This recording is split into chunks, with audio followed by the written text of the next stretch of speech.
Students, कैसे हैं आप लोग। चलिए हम लोग पॉलिटी के नेक्स्ट कक्षा को प्रारंभ करते हैं। पिछले क्लास में हमने भारत के संविधान के निर्माण का इतिहास प्रारंभ किया था, जिसमें हमने भारतीय संविधान के निर्माण से संविधान सभा से जुड़े विभिन्न तथ्यों को देखा था और उनसे जुड़े विभिन्न कॉन्सेप्ट को समझा था। आज हम लोग उसको ही आगे बढ़ाएंगे, संविधान सभा के निर्माण से ही जुड़ी हुई अगले फैक्ट्स को हम लोग बढ़ाएंगे। तो देखते हैं, इसका ही पार्ट 2 है पिछले वीडियो का ही। इसमें हम लोग देखेंगे कि 26 नवंबर 1949 को संविधान बनकर तैयार हो गया था। 26 नवंबर 1949 को संविधान बनकर तैयार हो गया था, जिसपे अध्यक्ष व संविधान सभा के अन्य सदस्यों द्वारा हस्ताक्षर किया गया था। और इसके कुछ प्रावधान भी उस दिन लागू हुए थे, जैसे नागरिकता, अंतरिम संसद और चुनाव से जुड़े प्रावधान। ध्यान रखिएगा, यह लागू हो गया था क्योंकि चुनाव भी करवानी थी, देश में सरकार का भी गठन करना था, इसलिए चुनाव से जुड़े, अंतरिम संसद से जुड़े और नागरिकता से जुड़े प्रावधान भी लागू होने आवश्यक थे, क्योंकि पाकिस्तान का विभाजन हुआ था, भारत का विभाजन होकर पाकिस्तान बना था, तो इसके लिए नागरिकता का विभाजन होना आवश्यक था। आगे बढ़े तो हम लोग देखते हैं कि 24 जनवरी 1950 को संविधान सभा की अंतिम बैठक थी। 24 जनवरी 1950 को भारत संविधान सभा की अंतिम बैठक थी और 26 जनवरी 1950 को संविधान पूरी तरह से लागू हुआ। अब सवाल यह उठता है कि जब बन गया था 26 नवंबर 1949 को, तो लागू क्यों हुई 50 को। तो ध्यान देने योग्य है कि 1929 में एक अधिवेशन हुआ था, लाहौर अधिवेशन। एक अधिवेशन हुआ था दोस्तों, जिसको लाहौर अधिवेशन की संज्ञा दी जाती है। और लाहौर अधिवेशन में जो है सो लाहौर अधिवेशन के जो अध्यक्ष थे वह नेहरू जी थे। लाहौर अधिवेशन के अध्यक्ष कौन थे? लाहौर अधिवेशन के अध्यक्ष थे नेहरू जी। इनके अध्यक्षता में कांग्रेस ने तय किया था कि हम लोग जो है सो पूर्ण स्वराज का मांग करेंगे। पहला बार पूर्ण स्वराज का प्रस्ताव पेश हुआ था और इसी को लेकर उन्होंने 26 जनवरी 1930 को मनाया था पूर्ण स्वतंत्रता दिवस। क्या मनाया था? पूर्ण स्वतंत्रता दिवस। इसी को याद रखने के लिए इन्होंने 26 जनवरी 1950 को संविधान लागू किया, ताकि हम याद रख सके 26 जनवरी 1930 को पूर्ण स्वतंत्रता दिवस मनाया गया था। आगे बढ़े तो संविधान सभा ने संविधान को बनाने में कुल 2 वर्ष 11 महीने और 18 दिन लगाए। ये यूं ही फैक्ट है, याद रखिए, ज्यादातर एग्जाम में पूछे नहीं जाते, ये एक तरह से बचकाना फैक्ट कह सकते, लेकिन फिर भी देख लीजिए। आगे बढ़ते हैं, संविधान सभा ने अन्य कार्य क्या किया। तो 22 जुलाई 1947 को उन्होंने राष्ट्रध्वज के रूप में तिरंगा को अपनाया और 24 जनवरी 1950 के उन्होंने राष्ट्रगान के रूप में जनगण मन और राष्ट्रगीत के रूप में वंदे मातरम को अपनाया। आप लोगों को पता है कि जनगण मन किन्होंने लिखा?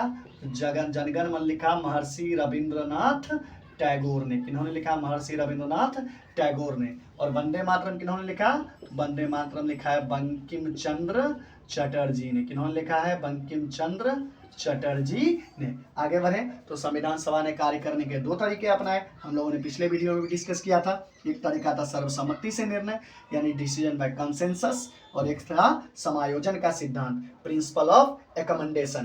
प्रिंसिपल ऑफ एकमेंडेशन क्या है? समायोजन क्या है? तो इसको अगर किताबी भाषा में पढ़े तो 2 विपरीत सिद्धांतों के बीच समन्वय, और एकदम ठेठ भाषा में बोले तो बीच का रास्ता निकालना। अगर कहीं मान लीजिए किसी मुद्दे पर कोई फंस गया, दो विचारों के बीच यदि टकराव हो गया, गुत्थम-गुत्ती हो गया, दोनों विचार में से कोई, मतलब हर के पास अपने तर्क मजबूत हैं, तो फिर दोनों के बीच का रास्ता अपनाना आवश्यक हो जाता है। जैसे संविधान सभा में विवाद हो गया कि संघात्मक प्रणाली अपनाई जानी चाहिए कि एकात्मक। तो कुछ लोग संघ को ज्यादा ताकत देने के पक्ष में थे, कुछ लोग प्रांत को स्वायत्तता देने के पक्ष में थे। इन पर इतनी टकरार हुई कि बात आगे नहीं बढ़ पा रही थी। इन लोगों ने बीच का रास्ता निकालते हुए संघात्मकता और एकात्मकता दोनों के कुछ तत्व को स्वीकार किए और इसको संविधान में एज इट इज रखा। इसलिए हम लोगों ने देखा भी था कि हम लोग देखेंगे भारतीय संविधान की विशेषता में, भारतीय संविधान की एक विशेषता है कि यह जो है संघात्मकता और एकात्मकता दोनों के तत्व को धारण किए हुए। तो समायोजन का सिद्धांत आप लोगों ने समझा। इससे जुड़े कुछ एक और फैक्ट्स हैं कि 19 नवंबर 2015 को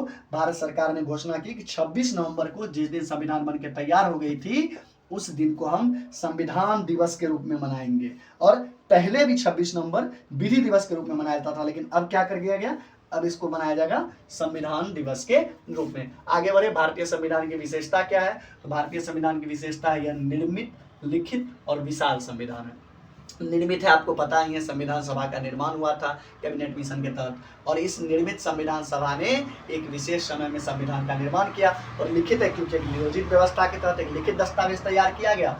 और विशाल देखें तो आकार के दृष्टि से यह विश्व की विशालतम संविधान, विशालतम, इसमें मूल रूप में 395 अनुच्छेद, 22 भाग 8 अनुसूची। अब ये अनुच्छेद, भाग और अनुसूची क्या होता है? भाग होता है जैसे संविधान के दस्तावेज जो है उसके विभिन्न भाग है, जैसे मूल अधिकारों का एक, मान लीजिए भाग 1, भाग 2, भाग 3 ऐसे करके कुछ है। तो भाग 1 में जैसे राज्य से जुड़े तथ्य हैं, भाग 2 में कुछ अन्य तथ्य, भाग 3 में मूल अधिकार जैसे तत्व दिए हैं। इसी तरह कई सारे भाग हैं, तो उससे कई सारे मतलब 22 भाग हैं। और इसमें अनुसूचियां क्या होती है? अनुसूची होती है संविधान के विभिन्न चीजों को समझने के लिए संविधान की अंतिम में दी गई सूची, उसको अनुसूची कहा जाता है। तो मूल रूप में 395 अनुच्छेद, 22 भाग और 8 अनुसूची थी। वर्तमान में इसमें 470 अनुच्छेद, 25 भाग, 12 अनुसूची है। ध्यान रखिएगा 470 अनुच्छेद, अभी 400 अनुच्छेद, गिनती में 470 हम रखते हैं, लेकिन अभी भी अगर संविधान में देखेंगे कि पूरा 1 नंबर से लेके कितने नंबर तक है, तो अभी भी 395 ही है। इसमें 470 अनुच्छेद संशोधन हो के 470 हो गया, इसको मूल अनुच्छेद में ही जोड़ा गया। जैसे मान लीजिए अनुच्छेद 21 में जीवन का अधिकार दिया है, तो अनुच्छेद 21 में जीवन का अधिकार दिया है, तो इसमें जैसे संशोधन बना एक शिक्षा का अधिकार, तो जुड़ा अनुच्छेद 21 ए, अनुच्छेद 21 ए, तो 21 का ही एक भाग के रूप में जुड़ा, लेकिन गिनती के रूप में तो एक नया मिल गया, इसलिए गिनती में भरे 470 हो गया, लेकिन मूल काउंटिंग रखेंगे तो अभी भी 395 अनुच्छेद ही है। यह इसलिए किया गया क्योंकि हमारा संविधान का दस्तावेज एक फिक्स है, लिखित दस्तावेज है, उसमें नए चीज हम नहीं जोड़ सकते। हाँ, उसको संशोधन करके उसी में जोड़ सकते हैं, उसी संविधान के विभिन्न क्लाउज के तहत हम लोग जोड़ सकते हैं। और इसमें 25 भाग हैं, 12 अनुसूचियां हैं। आगे बढ़े तो संविधान की दूसरी विशेषता यह है कि हमारे यहाँ संविधान की सर्वोच्चता है, सुप्रीमेसी ऑफ कॉन्स्टिट्यूशन। संविधान की सर्वोच्चता से क्या तात्पर्य है? तो हमारे यहाँ संविधान से बड़ा, संविधान से ऊंचा कोई नहीं, संविधान में जो लिखित है वही होगा। क्योंकि हमारे यहाँ स्पष्ट शब्दों में कहा गया संविधान की सर्वोच्चता का मतलब है विधि द्वारा स्थापित प्रक्रिया, यानी विधि यानी संविधान में जो प्रक्रिया दे दी गई है उससे बाहर कोई भी कुछ भी नहीं कर सकता। हमारे यहाँ निर्णय न्यायालय जो है सर्वोच्च न्यायालय, वह भी संविधान के अनुसार ही चलेंगे। जैसे अमेरिका में सुप्रीम कोर्ट अपने तरीके से भी चीज़ों की व्याख्या कर सकता है, लेकिन हमारे यहाँ संविधान में जो व्यवस्था कर दी गई होती है उसी के तहत व्याख्या करनी होगी। तो तीसरी बात है कठोरता व लचीलेपन का मिश्रण। हमारे संविधान कठोरता व लचीलेपन के मिश्रण से क्या तात्पर्य है? इसमें संशोधन करना कठोर भी है, आसान भी है। संशोधन दो प्रकार से होते हैं, एक होता है साधारण बहुमत से, एक होता है विशेष बहुमत से। कुछ चीजें जिसमें साधारण संशोधन से ही साधारण बहुमत से ही संशोधन हो जाता है। जैसे साधारण बहुमत के लिए आप मान सकते हैं कि कोई भी मान लीजिए नया अनुच्छेद जोड़ा गया, वित्त से जुड़ा हुआ हो, राज्य कोई अन्य व्यवस्था जुड़ा हुआ हो, तो उसको सामान्य रूप में जोड़ देगा, सामान्य बहुमत से ही, साधारण बहुमत से ही पास कर दिया जाएगा।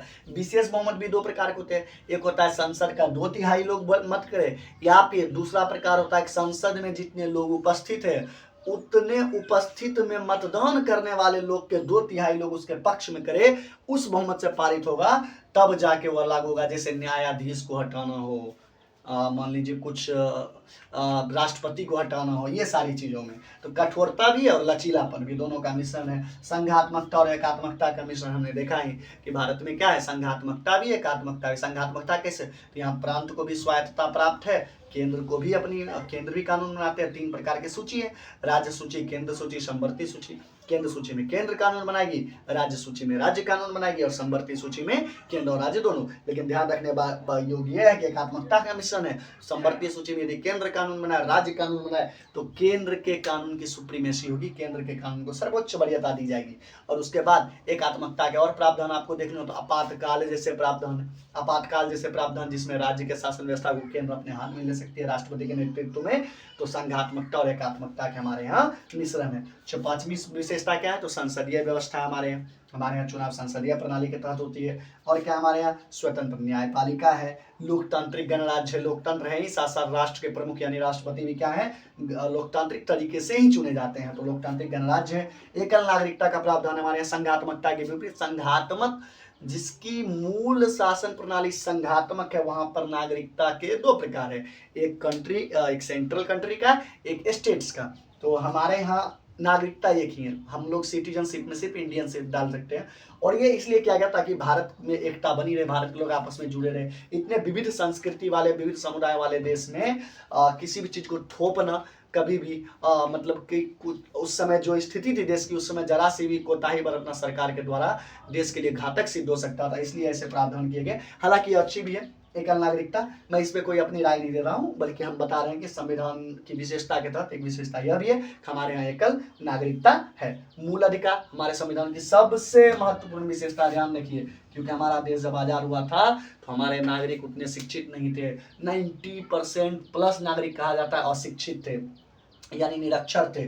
उन लोगों को यदि मूल अधिकार नहीं प्रदान किए गए होते तो हम लोग देख ही रहे हैं देश की जो स्थिति चलते रहती है, तानाशाही सरकार यदि आ जाए, किसी प्रकार से सरकार यदि सारा सत्ता खुद में हथिया ले तो लोगों को कितनी जीवन जीने में दिक्कत होगी। तो मूल अधिकार हमारे संविधान ने प्रदान किए हैं, जिससे भारत के हर नागरिक को सुरक्षा प्राप्त हो, भारत का हर नागरिक खुल के चैन से अमन से रह सके। हम लोग मूल अधिकार जब पढ़ेंगे तो और डिटेल में मूल अधिकार के बारे में समझेंगे। और 10वां विशेषता जो सबसे महत्वपूर्ण एक और है कि राज्य का नीति निर्देशक तत्व, यह एक तरह से लोक कल्याणकारी राज्य की अवधारणा प्रस्तुत करता है। क्या करता है? लोक कल्याणकारी राज्य की अवधारणा प्रस्तुत करता है। नीति निर्देशक तत्व क्या होते हैं? तो राज्य जब भी कोई नीति बनाएगा विकास के लिए, उसमें इस नीति निर्देशक तत्व का सहारा ले सकता है, जिसमें जनता के विभिन्न हितों से जुड़े हुए बात किए रहते हैं। तो इस तरह हमने देखा कि संविधान सभा से जुड़े विभिन्न तथ्य और भारत के संविधान के निर्माण से जुड़े थोड़े बहुत इतिहास को हमने समझा। हम लोग इसी तरह पॉलिटी और कॉन्स्टिट्यूशन के वीडियो के साथ आगे बढ़ते रहेंगे।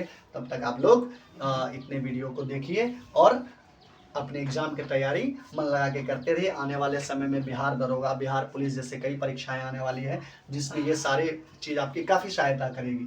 चलिए हम लोग अगले वीडियो में मिलते हैं। धन्यवाद।